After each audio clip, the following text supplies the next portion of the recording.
¿Qué tal amigos? ¿Cómo están? Muy buenas tardes. Bienvenidos a Periodismo en Llamas. Arrancamos con un nuevo programa el día de hoy. La educación no es preparación para la vida, la educación es la vida misma. John Dewey. En esta ocasión tenemos el agrado de presentar a John Beaver, quien es estudiante de Ciencias Políticas y Relaciones Internacionales de la Universidad de Guayaquil. A Maximiliano Librand, quien es dirigente universitario de Argentina, y a Jorge Rivera, dirigente de los estudiantes de Puerto Rico. Sean bienvenidos. Pasemos a Muchas, saludar a los muchachos. muchas gracias. Hola chicos, ¿cómo están? Les doy la más cordial bienvenida a nombre de Periodismo en Llamas. Gracias por su tiempo, por estar aquí presentes. Siempre será un gusto, un honor tenerles aquí con nosotros. Y pues mi nombre es Mercedes Garcés y les acompañaré en este conversatorio. Hola, buenas tardes, Mercedes. ¿Qué tal? ¿Cómo Buenas estás, tardes. Maximiliano? ¿En qué ciudad te encuentras? Muy bien, yo estoy en la ciudad de Rosario, provincia de Santa Fe, en Argentina, y estudio en la Universidad Nacional de Rosario. ¿Qué tal? ¿Cómo te encuentras, John Beaver? ¿En qué ¿Qué ciudad tal, estás? Mercedes? ¿Qué tal, Mercedes? Es un gusto compartir con ustedes este panel. Saludos al resto de compañeros de los otros países. Me encuentro muy bien. Estoy aquí en la ciudad de Guayaquil. Soy de la Casa Grande, de la Universidad Casa Grande, y como usted bien lo mencionó, estudio Ciencias Políticas y Relaciones Internacionales. Y es un gusto compartir con ustedes este panel de conciencia ciudadana. Muchísimas gracias. Bienvenido, Jorge Rivera. ¿En qué ciudad te encuentras? ¿Cómo estás? Gracias por la invitación. Gracias a los compañeros que están acá presentes también de los otros países.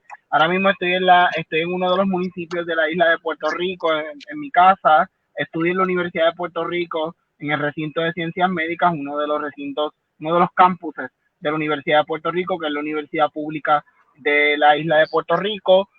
Así que pues acá siempre a la orden y un placer y compartir con los compañeros, con algunos nuevamente, y verdad y hablar sobre el impacto que ha tenido el COVID en la educación a nivel general. Muchísimas gracias por estar aquí compartiendo con nosotros. Empecemos, chicos, sin más preámbulos. Maximiliano, si nos pudieras dar a conocer sobre la situación del sistema educativo en el país, en Argentina, ¿cuál es la situación actual? Bueno, sí, la situación actual en Argentina, si bien es complicada como en todos los países de Latinoamérica, estamos teniendo complicaciones similares por ahí a las que seguramente tienen nuestros compañeros respecto a lo que es la conectividad. Hay una brecha digital que notamos que es muy grave en algunos sectores, digamos, en los que no llega el acceso a Internet o que la conexión es muy mala. Tenemos en Argentina el 20% no puede acceder directamente al Internet. En algunas zonas no hay coberturas 4G. Nos encontramos con que en algunas zonas llega incluso el 2G, que es algo que ya quedó bastante antiguo. Y que bueno, que el 37%, por ejemplo, en sus casas no posee una computadora, lo que a nosotros por ahí nos preocupa un montón porque eh, por lo menos para lo que es la educación, que es lo que estamos hablando esta tarde, es algo que nos preocupa porque no se puede acceder bien a todo lo que es los trabajos prácticos, los parciales que se van teniendo durante la carrera. Yo hace unas horas pude rendir, por ejemplo, tuve que rendir un examen, y bueno, y puedo hacerlo porque puedo acceder a la computadora. En caso de yo no tener una computadora, no podría acceder y ni hablar de una buena conexión. Eh, Así que, bueno, más o menos eso. Respecto a lo que son las universidades, acá, como, bueno, como bien saben seguramente, las universidades son públicas, son gratuitas. Eh, y la universidad, respecto a lo que fue la Universidad Nacional de Rosario, se mostró de manera muy positiva y muy eh, en constante ayuda, devolviendo al pueblo lo que es del pueblo en realidad. Nosotros podemos acceder a la universidad por medio de los impuestos que aportan cada uno de los ciudadanos. Entonces la universidad se puso a favor del pueblo y lo que hizo en parte fue colaborar con diferentes cuestiones, por ejemplo, con lo que son comedores comunitarios para la gente que por ahí está en situación de calle, eh, modems con internet para que puedan acceder al internet en cada una de sus casas. Y bueno, y diversas cuestiones así, donde la universidad se puso más a favor del pueblo, en realidad, como vengo diciendo, para poder Maximiliano, salir todos perdón que juntos de te una corte, crisis. no sé si, Sí, perdón que te corte, Maximiliano. Cuéntanos, ¿cuál ha sido el accionar del gobierno en el tema de la educación? Nos dices que igual no todos los estudiantes tienen accesibilidad al Internet, ni tampoco cuentan con un recurso tecnológico adecuado. Sin embargo, no sé, el gobierno frente a todo esto, ¿qué ha hecho? La verdad es que yo por lo menos en lo que he visto como políticas públicas no ha habido demasiado. No hemos tenido recortes como sé que hubo en algunos otros países, que eso es importante en parte, pero tampoco ha habido medidas concretas a favor de la conectividad por medio del Estado para poder salir de la brecha digital que tenemos en Argentina. Yo no, por lo menos no lo he visto. Si bien, digamos, se continuó con becas que son normales, nosotros acá tenemos un sistema de becas de hace bastantes años que se llama Progresar. Eso se mantuvo, pero no hubo lo que es medidas concretas para la conectividad o para el coronavirus en general, eh, sino de que todo se mantuvo más o menos igual que Maximiliano, en ¿en qué tiempos consisten normales. esas becas? ¿En qué consisten las becas que nos acabas de mencionar? Eh, ¿Nos podrías Sí, las becas decir? Progresar son becas que se otorgan todos los meses como especies de sueldos a los estudiantes, y va variando el monto. Obviamente es para estudiantes que lo necesitan, digamos, hay todo un estudio hecho eh, para que los estudiantes, digamos, puedan acceder a dinero que puede ser para sacar fotocopias, para comer o para pagar simplemente un alquiler de algún lugar. Y dependiendo en el año que uno se encuentra, por ejemplo, si está en primero, segundo, tercero, cuarto o quinto año, por ejemplo, de una facultad o sexto en algunas, va variando el monto. O sea, los estudiantes avanzados cobran mucho más de lo que cobraría un estudiante de menor grado. Obviamente uno no tiene que tener un trabajo, tiene que tener diferentes particularidades para poder acceder a esa beca. Maximiliano, en síntesis, ¿cómo puedes determinar la situación del país? ¿Buena, mala? ¿Cuál es tu perspectiva? En cuestiones de educación yo creo que se mantuvo bastante bien. Respecto a lo que fue la pandemia, se podría haber esperado de que, no sé, de recortes presupuestarios eh, para poder, digamos, saciar justamente la crisis que se está viviendo, pero en realidad, por lo menos en la educación, se mantuvo estable. Respecto al país, yo creo de que económicamente estamos demasiado mal, que lo que se viene va a ser bastante duro para todos y todas los y las argentinas.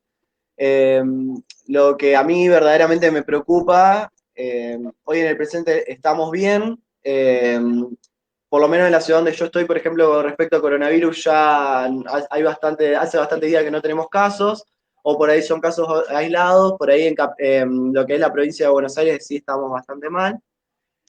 Pero respecto a lo económico, digamos, es lo que más me preocupa y por ahí obviamente que ahí es donde tenemos que estar los referentes políticos para que no haya recortes presupuestarios, para que el día de mañana se pueda seguir defendiendo lo que es la educación pública, gratuita y de excelencia por muchos años más.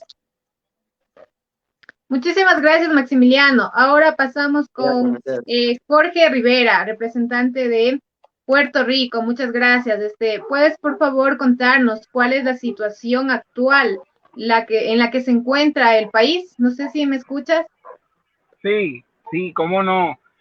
Ahora mismo nosotros, de manera resumida, nuestra isla, ¿verdad?, ha pasado por una serie de eventos naturales de los cuales no tenemos control. Hace 3 años hubo el paso de 2 huracanes bastante fuertes, en donde tuvieron un gran impacto en la Universidad de Puerto Rico y en el sector educativo. Hace varios meses tuvimos que vivir unos eventos sísmicos que paralizaron la isla completa y obviamente ¿verdad? Se une la declaración de pandemia por medio de la Organización Mundial de la Salud en el mes de marzo. Así que pues la universidad y en términos pues generales el país ha tenido que vivir grandes retos estos últimos 3 años, adicionar a eso a un reto que es una crisis económica que nuestra isla está sumida desde aproximadamente el 2004-2005, cuando el gobierno de Puerto Rico, la estructura gubernamental tuvo que cerrar parcialmente y definitivamente la educación se ha visto grandemente afectada, tanto la Universidad de Puerto Rico, para que tengan una idea, Puerto Rico hay un solo sistema público de enseñanza general, que es la Universidad de Puerto Rico, y tenemos 11 campuses, 11 recintos alrededor de la isla, y desde hace 5 años a la Universidad de Puerto Rico se le ha cortado aproximadamente unos $900 millones de su presupuesto. Obviamente, a partir del 2016, el Congreso de los Estados Unidos aprobó una ley, la Ley Promesa, que es una ley que establece una junta de control fiscal, un organismo externo al gobierno de nuestro país y que tiene control sobre las finanzas del país, y una de las cosas que controla son las finanzas de la Universidad de Puerto Rico. Así que en los últimos 3 años la Universidad de Puerto Rico ha sufrido los recortes draconianos neoliberales del pensamiento neoliberal, en donde ven a la universidad pública como un gasto y no como una inversión para el país. Así que en general, ¿verdad? El país todavía se está levantando de los huracanes, se está levantando de los eventos sísmicos, estamos viviendo una pandemia. En el día de hoy nosotros durante esta semana hemos visto un aumento en casos positivos para el COVID-19. En términos generales de la universidad permanece cerrada. El próximo semestre académico va a ser en línea, va a ser asistido por tecnología, no va a haber un semestre típico como sería presencialmente. Así que en manera resumida, ¿verdad? Esos son algunos de los retos y cómo se encuentra Puerto Rico y la universidad en estos momentos. Jorge, vivimos una crisis sanitaria a nivel mundial. ¿Cuál ha sido el accionar del gobierno en este tema ahí en Puerto Rico? ¿Cuál es tu perspectiva? Pues me gustaría decir la primera palabra, ha sido un desastre. Nuestro secretario de salud, bueno, durante la pandemia, el gobierno de Puerto Rico ha tenido 3 secretarios de salud, para que tengan una idea, 3 personas que están encargadas del departamento o el Ministerio de Salud en la isla de Puerto Rico. Durante la pandemia hemos cambiado 3 veces de secretario. El primer secretario, para que tengan una idea, en una conferencia de prensa al inicio de la pandemia dijo que en Puerto Rico no llegaban vuelos directos de China, así que no teníamos que preocuparnos por la llegada del coronavirus, cuando ya prácticamente teníamos pacientes positivos en nuestra isla. Nosotros, el accionar del gobierno ha sido pues un desastre realmente. No ha habido la educación necesaria para las personas en el uso correcto del lavado de manos, de las mascarillas, de los desinfectantes de manos. De la misma forma, el rastreo de casos, o en inglés el contact tracing, ha sido un desastre en Puerto Rico. Apenas luego de casi 3 meses estar en una cuarentena obligatoria, es que el gobierno ha venido o ha comenzado a hacer el rastreo de casos, de los posibles casos positivos del COVID-19. Ahora mismo nuestro gran problema es la entrada de personas que vienen provenientes de los Estados Unidos, donde los Estados Unidos hoy reportó 50,000 casos nuevos, y obviamente no tenemos control o no ha habido un control efectivo de la entrada aérea de diferentes estados, particularmente de los estados de la Florida, Texas, que han tenido un aumento significativo de casos y que siguen llegando vuelos de estos estados a Puerto Rico. Así que, pues, la respuesta no ha sido la más eficiente. Sí han habido cosas que han sido positivas, pero realmente la mayoría de las cosas han sido negativas, y en este momento Puerto Rico ya está va encaminada a lo que ya está encaminada a la 4ª fase de apertura, en donde prácticamente el sector económico ya está abierto, y lo único que permanece en estos momentos cerrado, pero que ya tiene la posibilidad. Perdón que te corte. Perdón que te corte, Jorge. Nos acabas de mencionar que también existió cosas positivas allí. No sé, a lo mejor, ¿qué puedes rescatar de aquello? Sí, mira, yo creo que lo único positivo que podemos hablar o del accionar del gobierno ha sido que en el mes de, entre febrero y marzo, el 16 de marzo, la gobernadora de Puerto Rico decretó un lockdown obligatorio para todo el país. Así que yo creo que en ese podemos decir que en Puerto Rico se actuó temprano, pero las otras medidas necesarias que eran el rastreo de casos, hacer más pruebas, eso no se hizo a tiempo. Así que lo único positivo que puedo demarcar en este momento es la reacción temprana del lockdown o la cuarentena obligatoria en el país. Listo, muchísimas gracias, Jorge. Ahora damos paso a John Beaver. En tu análisis, John, ¿cuál es la situación del sistema educativo en el país antes de la emergencia sanitaria y durante la emergencia sanitaria? Bueno, la situación educativa del que enfrenta el Ecuador es bastante compleja, no solo ahora, sino también desde hace bastante tiempo. Vemos que hay la ausencia de un plan nacional de desarrollo, la ausencia de un plan contingencial, la ausencia de un presupuesto bien balanceado, la ausencia de políticas en todos los órdenes de la administración pública, la politización y la corrupción que como nunca se ha dado antes, peor que en épocas anteriores, peor que en épocas anteriores. Vemos que se ha intensificado el endeudamiento agresivo, que no para. Esto es como una cuestión de que una persona se endeuda con su tarjeta de crédito y gasta excesivamente hasta que va a llegar un momento donde haya que cerrar la puerta del país y apagar la luz. Para poner un ejemplo de esto último, vemos que se ha priorizado más el pago del servicio de deuda externa como tal, antes que los intereses y las necesidades ciudadanas como tal, especialmente en la educación y salud. El artículo 261 de la Constitución de aquí del Ecuador establece claramente que es competencia exclusiva del Estado central garantizar políticas de salud, educación, seguridad social y vivienda. Numeral 6. Vemos que hace un par de días decía en el diario El Comercio la ministra de Educación que hay un recorte presupuestario de 894 millones de dólares en el presupuesto de la educación como tal.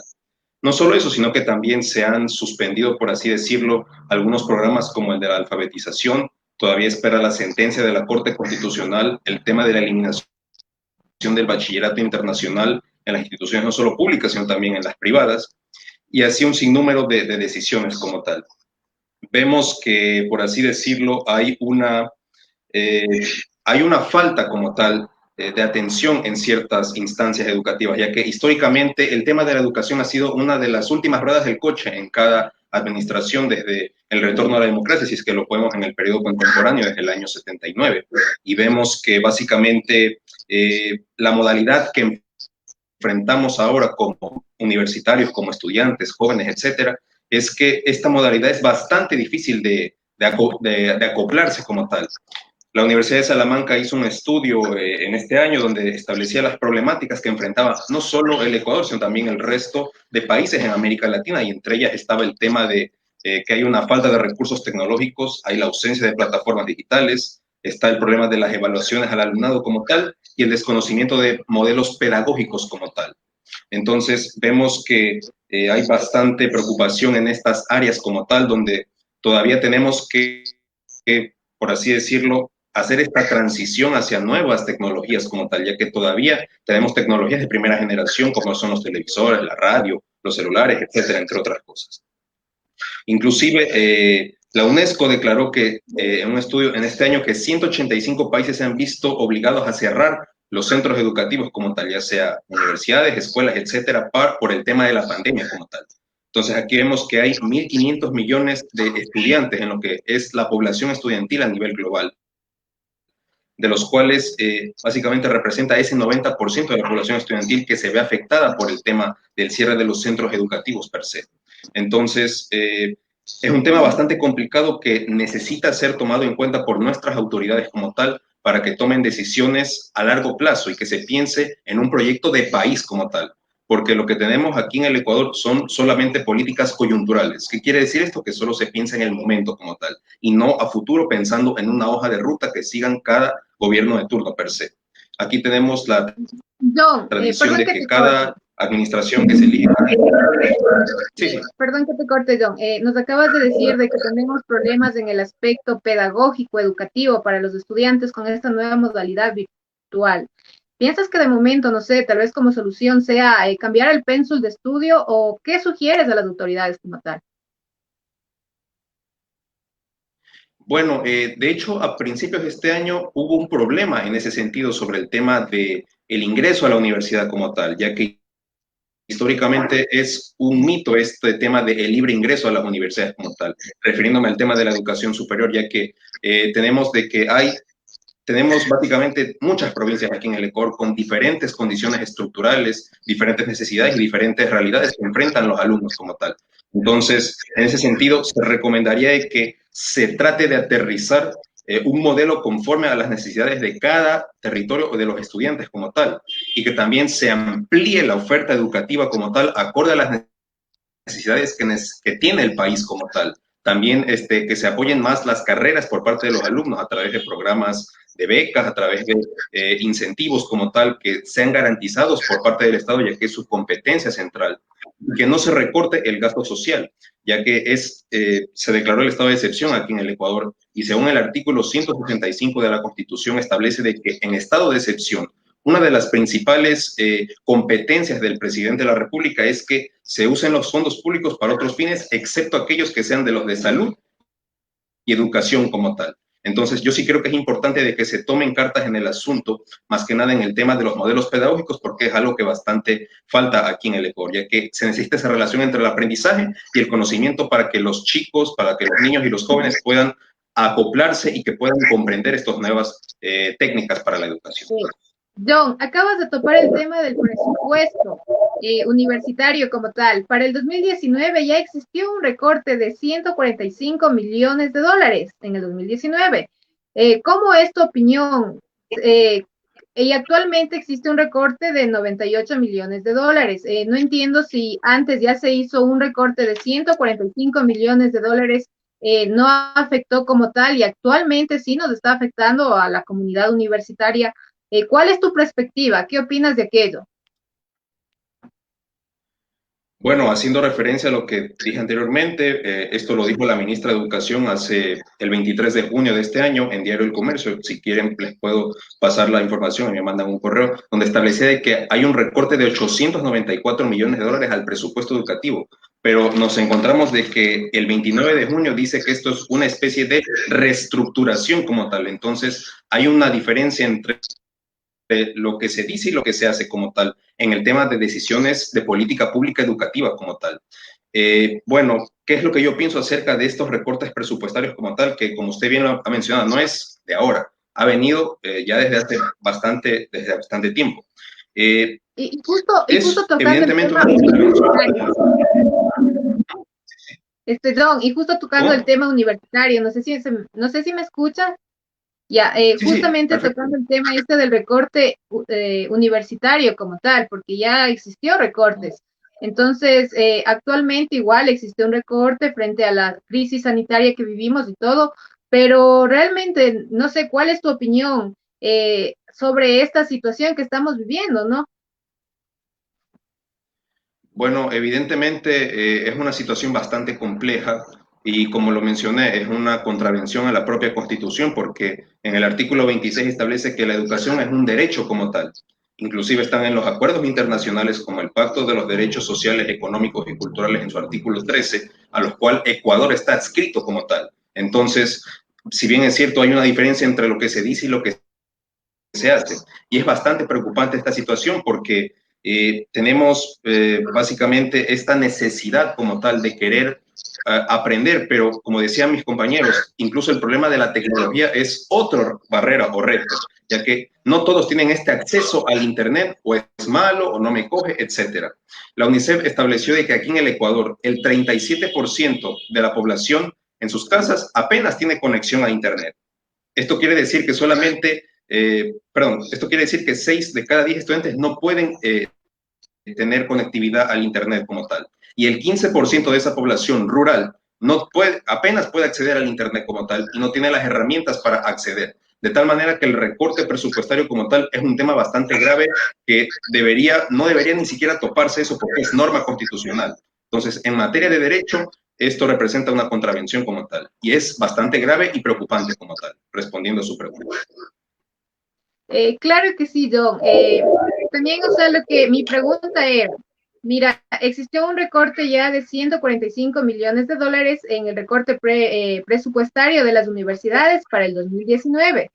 Sin embargo, para el 2020 todavía está en stand-by el recorte que va a ser de 98 millones de dólares. Entonces, mi pregunta es, ¿por qué existe ahora, o sea, quejas, protestas y antes no? O sea, si se recortó más. No sé si me explico.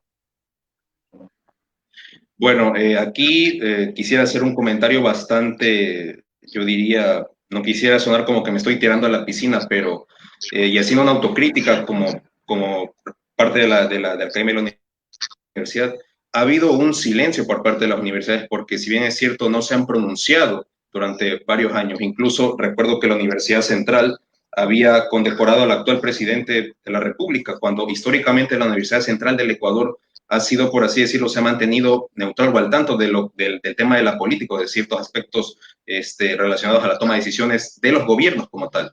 Entonces, yo sí creo que ha habido esta falta de interés por parte de ciertas autoridades como tal para tratar de recién reaccionar, por así decirlo. O sea, nosotros tenemos esta costumbre, por así decirlo, de esperar a que venga recién la tragedia para que después podamos tomar cartas en el asunto.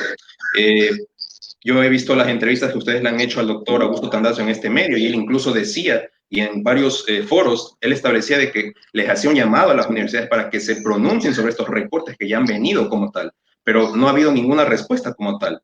Entonces, yo sí creo que hay que formar más espacios de difusión para que la academia pueda pronunciarse y esto es para que la gente pueda tomar conciencia y de los propios universitarios como tal, para que puedan tomar cartas en el asunto en sí, que pueda haber esta participación y que esto es, como les digo, esto es mandato constitucional, esto tiene que respetarse como tal. Entonces, no podemos dejar este asunto a la suerte, como quien dice. Claro que sí. Muchísimas gracias, John. Ahora pasamos con Maximiliano. Em, Cuéntanos, Maximiliano, ¿qué tal se está desarrollando en tu país la nueva modalidad de enseñanza virtual? Bien, sí, nosotros, yo por lo menos voy a hablar de lo que es la Universidad Nacional de Rosario. Estamos teniendo una modalidad de campus virtual y muchas de las clases normalmente se dan por la aplicación Meet. Lo que, bueno, es complicado, fue complicado en realidad al principio adaptarse a esa nueva modalidad, a esa nueva normalidad, como lo llamamos, porque no es lo mismo estudiar y ir a las clases presenciales y tener tacto con tu docente, a por ahí conectarse virtualmente. En sí, digamos, tanto como para los profesores como para los estudiantes, fue bastante complicado, pero hubo mucha buena predisposición por parte de los estudiantes. Igual, más allá de eso, hubo deserción estudiantil, por lo menos por lo que yo veo, por una cuestión de que hay muchas personas que no se pueden adaptar a la virtualidad o sí necesitan de cursar presencialmente, entonces han abandonado sus estudios o por lo menos lo han reprogramado para cuando termine la cuarentena, cuando termine, digamos, todo esto que estamos viviendo, para pasar a la nueva normalidad que vamos a estar viviendo. Dificultoso ha sido para ti adaptarte a la nueva modalidad. Fue bastante complicado. Al principio era difícil seguir las clases. Uno por ahí, no sé, había cosas que por ahí no entendía y verdaderamente lo veía también con mis compañeros, bueno, que era complicado tener también el hábito del estudio, el hábito del cursado. No fue para nada fácil, pero una vez de que uno ya le va agarrando la mano, como decimos acá, o sea, va acostumbrándose a eso. ya es mucho más fácil, es llevadero, y la verdad es que funciona bastante bien y veo muy buena predisposición de parte de los docentes, que eso me parece fundamental, porque si los docentes no tendrían la predisposición de enseñar, no serviría de nada todo este proceso de educación a distancia. Claro que sí, muchísimas gracias, Maximiliano. Ahora damos paso al representante de Puerto Rico, no sé si se encuentra ahí. Sí, Eh, hola. Gracias. Cuéntanos igual, no sé, nos dices que se va a llevar a cabo igual, como en todo lado, la nueva metodología de enseñanza virtual. De pronto, ¿tu país tiene ya un plan estratégico, metodológico para dictar estas clases? Pues sí y no. En el caso de la Universidad de Puerto Rico, el presidente de la universidad hace unas 2 semanas anunció que en efecto el próximo semestre académico va a ser un semestre en línea, pero como han mencionado los compañeros de los otros países, existe una brecha digital. El acceso tenemos muchos estudiantes de la Universidad de Puerto Rico y en general que no tienen una computadora propia, que la internet, no tienen acceso a internet o a Wi-Fi. Y algo bien importante puntualizar, en el caso del servicio de internet en Puerto Rico, se vio seriamente afectado a raíz de los pasos de los huracanes Irma y María hace 3 años, en el 2017. Puerto Rico perdió prácticamente las comunicaciones para los pasos de los huracanes. Así que a raíz de eso, obviamente apenas, ¿verdad? La internet en muchos lugares de la isla está completamente funcional. Así que hay unos planes, pero esos planes tampoco han sido revelados al detalle. No sabemos qué cursos, qué cosas, accionares dentro de la Universidad de Puerto Rico van a estar presencial o van a ser en línea. Sabemos que la mayoría va a ser en línea.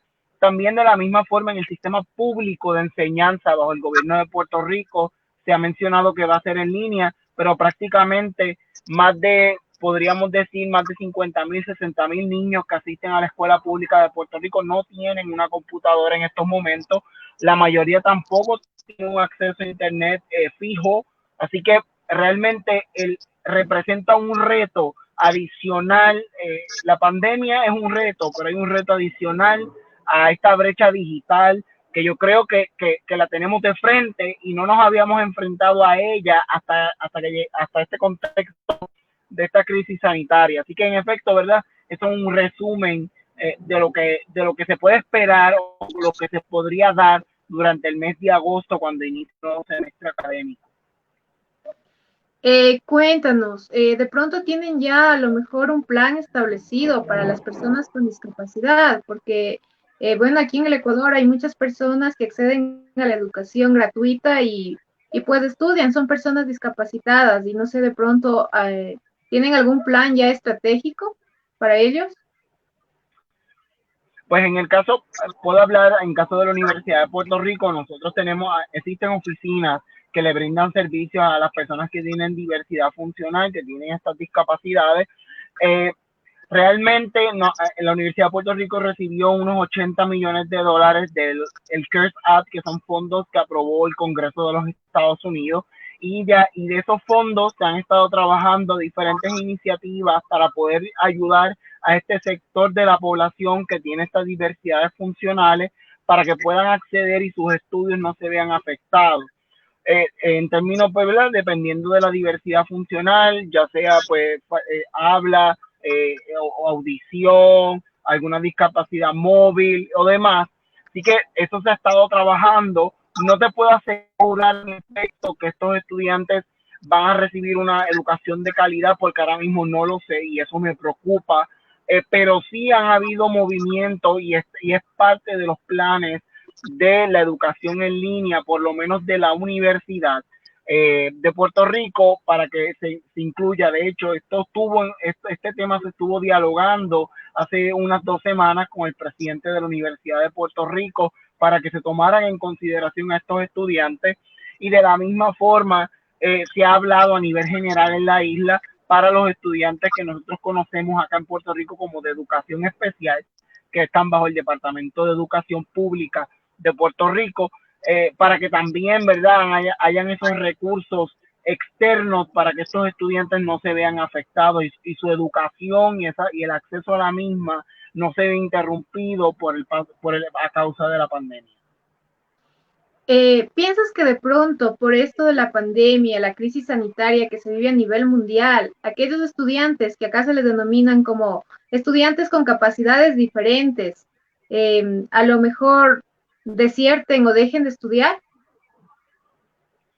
Es una realidad, y lo digo también en general, ha sido un reto, y creo que es un reto. Sé de muchos compañeros que la educación a distancia no es una opción para ellos. Muchos estudiantes no visualizan la educación a distancia como algo efectivo a corto y a mediano plazo. Así que sí nos estamos enfrentando, por lo menos en la Universidad de Puerto Rico, ha tenido una disminución de 600 solicitudes de ingreso nuevo para el próximo año académico, y obviamente sí está o existe ese miedo de la deserción escolar a nivel elemental, a nivel intermedio y también a nivel superior de estos estudiantes con diversidad funcional o de educación especial y también en general, porque sabemos que hay unos retos adicionales que nos ha puesto la pandemia y que el gobierno y que la universidad o el sistema público de enseñanza no ha sido capaz de solucionar de manera efectiva de cara al inicio del próximo semestre, y salvaguardando el hecho de que no fue capaz para poder culminar el semestre académico que acabó hace algunas semanas atrás. Definitivamente, ¿tú cómo le puedes denominar cuál es el estado como tal del país, según tu percepción? Definitivamente mala, buena, pésima. Realmente el estado de Puerto Rico, si hubiera una palabra más allá de pésima, es donde nos encontramos, como mencioné, la crisis sanitaria, la crisis económica, los recortes a la educación, los recortes a la salud, la contaminación, las políticas neoliberales que están aplastando a muchos sectores del país. Así que realmente Puerto Rico ha tenido que, la isla, los ciudadanos hemos tenido que sufrir grandes retos por los últimos años, y obviamente ahora mismo, adicionar a la pandemia, estamos viviendo un problema de una sequía, adicional a un problema de infraestructura sanitaria y un problema de infraestructura de agua de nuestros embalses. Así que realmente Puerto Rico está sumido en una gran crisis que envuelve o que toca muchos de los sectores que los compañeros han hablado, desde la educación, la salud, lo social, la cultura y obviamente lo político, porque como saben, el estatus colonial, nosotros somos una colonia de los Estados Unidos, y también eso ha dificultado mucho la respuesta ante las diferentes crisis que ha tenido la isla. Muchísimas gracias. Ahora demos paso a John Beaver de Ecuador. John, en el hipotético caso de que tú fueras elegido como ministro de Educación, como una autoridad política, ¿qué harías para mejorar la educación?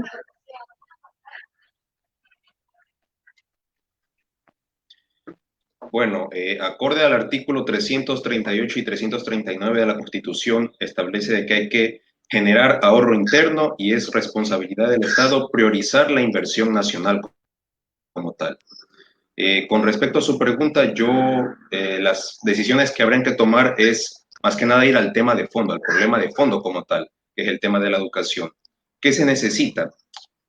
Más que nada hay que garantizar, hay que ampliar la oferta educativa como tal, acorde a las necesidades estructurales de los estudiantes, sean del colegio, sean que quieran emprender una carrera como tal.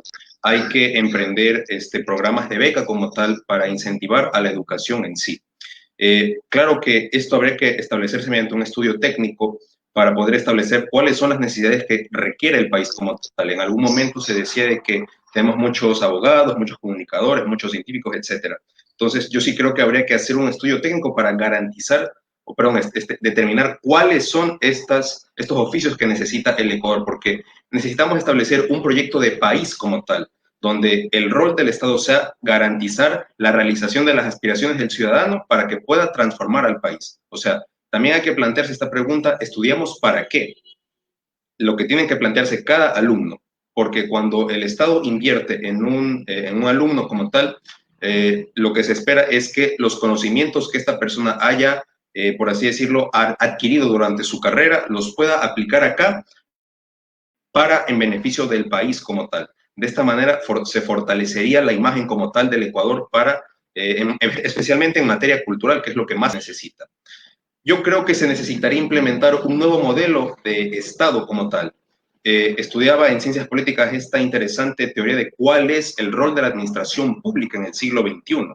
Me gustó este modelo de Estado relacional donde se buscaba establecer un nuevo sistema de competencias y responsabilidades entre el Estado, la sociedad civil y también el sector privado como tal, donde todos puedan colaborar para que podamos generar una ciudadanía proactiva, empoderada y que pueda contribuir a resolver todos los problemas como tal.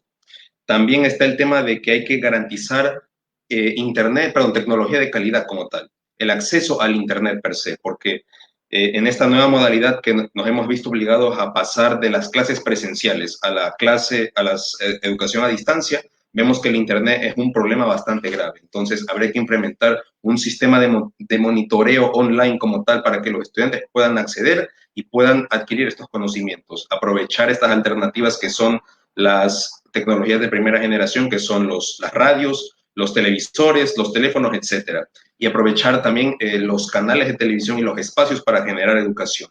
Acá en el Ecuador hay un espacio que se llama Educa TV, Franja Educa TV, que es de 3 de la tarde a 4 de la tarde. Entonces, habría que explotar al máximo este espacio. Yo sé que muchos me dirán, no, John, pero eso no sirve, no es bueno. Hay que aprovecharlo y explotarlo al máximo como tal, porque ahí hay una opción.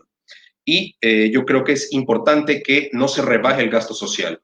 La Oficina del Alto Comisionado de las Naciones Unidas en noviembre de 2019 estableció de que el Ecuador hasta el año 2018 tenía un buen índice de desarrollo humano y teníamos buenos niveles en ciertas áreas del Estado como salud, educación, etcétera, pero que a partir de ese año hasta la actualidad básicamente hemos bajado en los indicadores sociales. Entonces, para evaluar estas políticas como tal, habría que establecer estos mecanismos como el índice de desarrollo humano, el coeficiente Gini, entre otros indicadores para establecer el nivel de progreso de los proyectos que se quieran implementar como tal.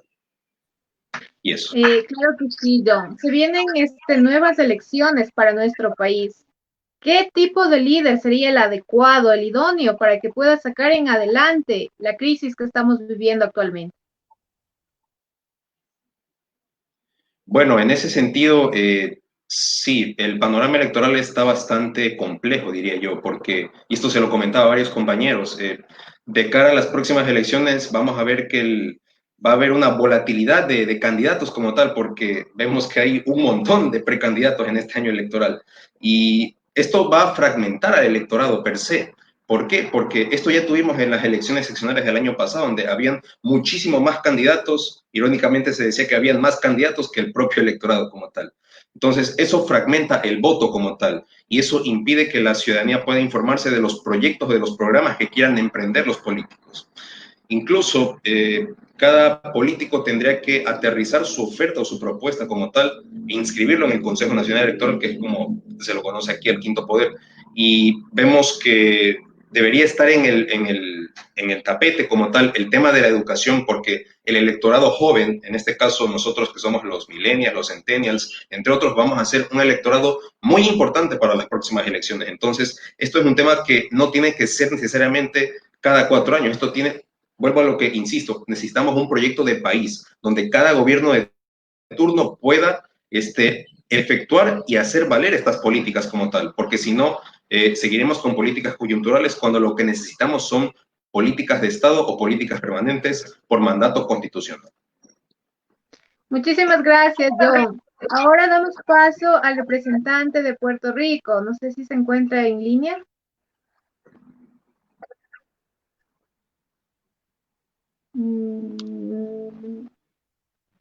No sé. Bueno, entonces, ¿está en línea, Jorge? Bueno, entonces demos paso acá al representante de Argentina.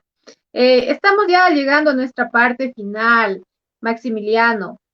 Cuéntanos, finalmente la situación que vive tu país no es del todo buena, pero frente a todo esto, ¿qué solución o qué podrías decir para afrontar aquello?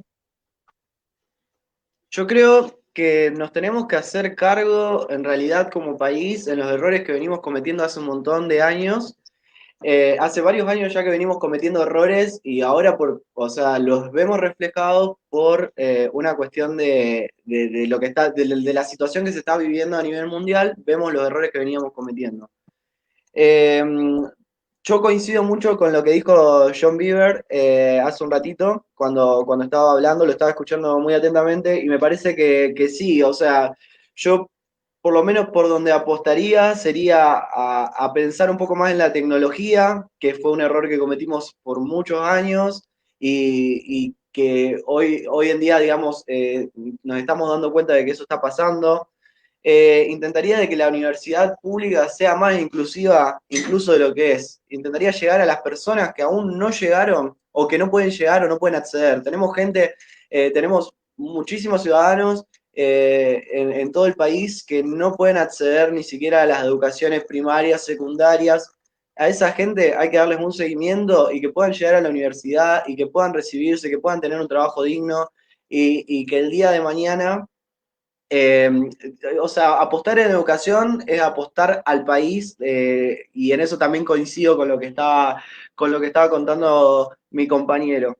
También apostaría demasiado a la investigación respecto en materia, digamos, de cada una de las ciencias que nosotros tenemos las universidades de nuestro país, que me parece que es fundamental y que también lo hemos visto de forma positiva durante la pandemia, que ha sido algo muy bueno que han tenido las universidades, porque gracias a esos jóvenes investigadores hemos realizado prototipos, por ejemplo, de respiradores, prototipos para repeler el dengue, por ejemplo, y cuestiones así que sin esos investigadores no podría haber pasado o no estaríamos tan tranquilos como lo estamos por lo menos ahora acá en la ciudad.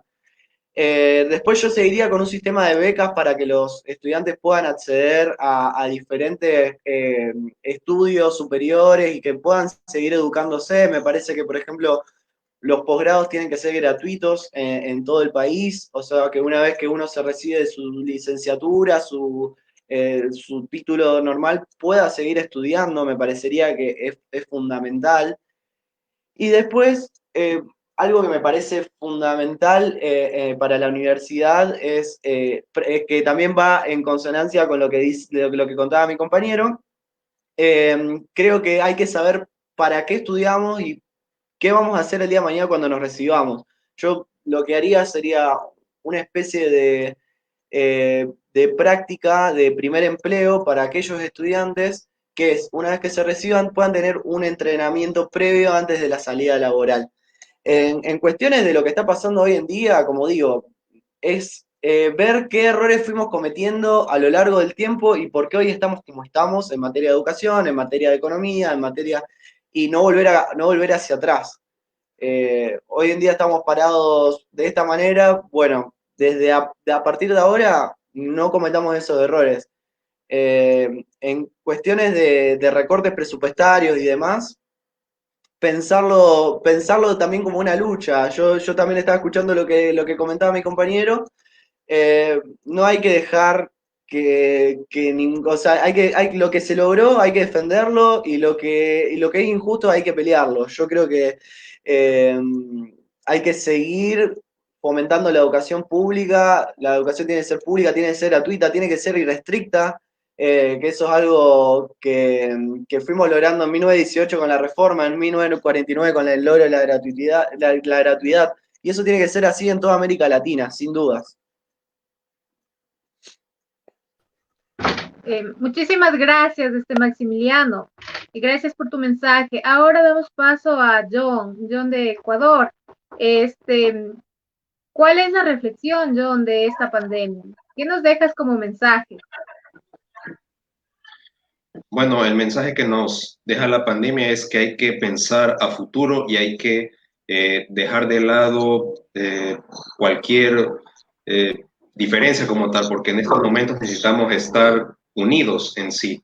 Decía una frase que unidos venceremos, divididos caeremos, pero en el ámbito como tal que nos ha dejado la pandemia hay que replantear el rol del Estado como tal y más que nada el tema de la educación y la salud, que en todos los países del mundo ha cogido desprevenido a cada país, donde tenemos que tomar conciencia y reflexionar sobre si necesitamos, por así decirlo, que todos estos temas, la educación, la salud, vivienda, tienen que ser un tema de debate como tal, que sea debatido por parte de los políticos como tal, que cada quien pueda efectuar soluciones como tal, porque si bien es cierto, el rol del servidor público es garantizar y satisfacer las necesidades del ciudadano como tal.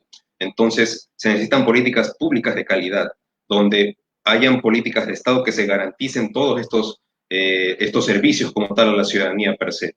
Y que más que nada se pueda acoger las recomendaciones que se hagan por parte de los organismos internacionales, para que se pueda, por así decirlo, tomar cartas en el asunto y que nosotros como país podamos colaborar dentro de cada iniciativa. En esta pandemia han habido muchas iniciativas que han nacido de algunos compañeros para tratar de implementar la educación a distancia o esos sectores donde no la hay, tomar conciencia como tal, generar ser más humanitarios en sí y tomar más conciencia, porque el grave error que a veces tomamos como gente o como personas es, por así decirlo, solo pienso en mí, pero no en el resto de los demás. Entonces, yo sí creo que hay que tomar conciencia total de estos temas y replantearlos en sí. Más que nada, el rol del Estado, el rol de los ciudadanos, el rol de la empresa privada, de todos, porque cada quien tiene responsabilidades en sí. Todo esto es un sistema de corresponsabilidad. Yo creo que hay que darle prioridad a la responsabilidad social empresarial, que eso es lo que deberían aplicar cada una de las empresas como tal para que puedan aportar a la crisis en sí y que el Estado pueda garantizar las necesidades y las condiciones en sí y que pueda haber incentivos para que la gente pueda participar libremente como es su derecho en sí. Entonces yo sí creo que hay que apostar por el ecuatoriano como tal, al menos en el caso en el caso mío. Apostar por el ecuatoriano para generar ahorro interno, apostar por el empresariado nacional, para así poder generar un proyecto país y que el mundo entero nos pueda ver con buenos ojos para que podamos, por así decirlo, consolidar nuestra diplomacia cultural, para que así podamos poner el ejemplo y que en toda América Latina podamos estar unidos y colaborar a este problema que es de todos. Gracias. John, estamos en épocas de pandemia a nivel mundial, pero sin embargo aquí en el Ecuador se vienen grandes protestas. ¿Qué opinas de aquello? ¿Piensas que son oportunas las protestas en época de pandemia? ¿Podría repetir la pregunta? No la escuché, Mercedes, por favor. Eh, Parece que tuvimos un problema con la conectividad. John, estamos Sí, en época de puedo pandemia a repetirla. nivel... John, estamos en época de pandemia a nivel mundial. No sé si me escuchas. Sí, ¿Sí me sí, escuchas, John? perfectamente. Ya, muy bien. No sé, Sí, ¿cuál es tu punto de vista? ¿Consideras que son oportunas las nuevas manifestaciones que se llevarán a cabo aquí en el país?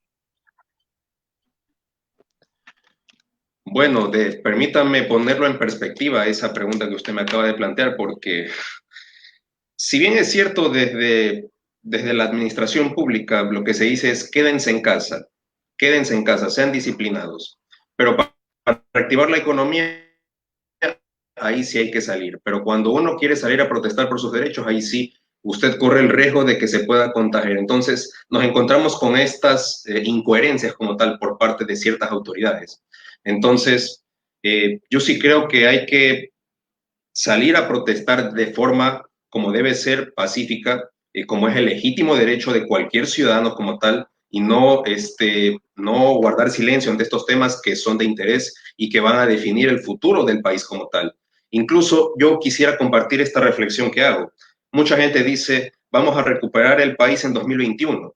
No, se recupera el país ahora. Ahora es el momento de tomar cartas en el asunto.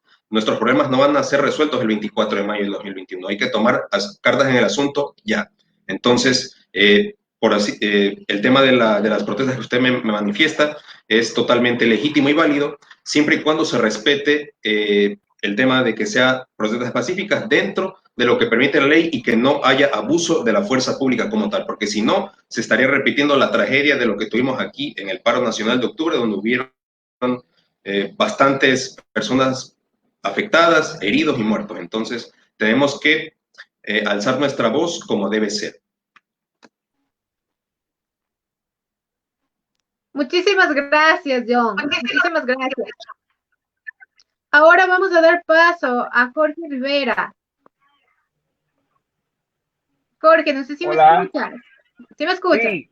Ya estamos Sí. llegando acá a nuestra parte ya final del espacio y queríamos decirte que nos dejes una reflexión. ¿Qué ha sido una reflexión sobre esto de la pandemia? ¿Qué consideras tú?